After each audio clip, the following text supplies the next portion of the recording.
Let's talk about semicolons. All right, semicolons is that one punctuation mark. It looks like a period with a comma right underneath it, and oftentimes it's used confusedly. So let's talk about the rules that rule when we use a semicolon. So the first one, and probably the most prolific use of it, is when you use it in place of a period to separate two independent clauses that aren't joined with a conjunction. Now the catch here is that if you use a semicolon to separate those two independent clauses, those two independent clauses have to be closely related. So you couldn't say, I'm going to the store, semicolon, then I went to bed. That doesn't really fit together. So you want to make sure the subjects are really super closely tied if you're going to split them with a semicolon. The nice part here is that this semicolon usage is a good way to fix run-on sentences if you have them. All right, you also can use semicolons to separate a list in which certain items in the list already use commas. So that's more of a clarification thing. So instead of using millions of commas in a sentence, you're going to separate it out and use the semicolons to provide that separation. And then finally, you use a semicolon before an adverb that joins two independent clauses to create that break. Here's one big trick. With the exception of semicolons in a list, either side of a semicolon should always be able to stand on its own. So it's not like a regular colon where you provide a list afterwards.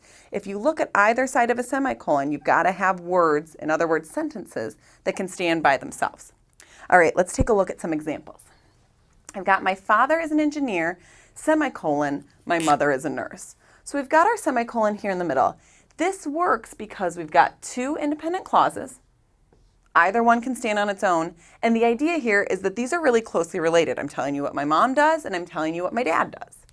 All right, what about this one? My bucket list includes visiting London, England, Dublin, Ireland, and Honolulu, Hawaii. So this is one of those where it would have gotten really confusing had I used commas everywhere. I would have had 1, 2, 3, 4, 5 commas. So instead, I provided clarification by splitting up my list with semicolons, the one here and the one here, because my items, London, England, Dublin, Ireland, and Honolulu, Hawaii, already had commas in them. Finally, I overslept, semicolon, consequently I was late to school. And that's that third rule, where you use a semicolon before an adverb, all right, to split up two independent clauses. Let's look over here and see if you can place the semicolons in the right spot. So we've got the sentence, the participants came from Chicago, Illinois, Dallas, Texas, and Savannah, Georgia.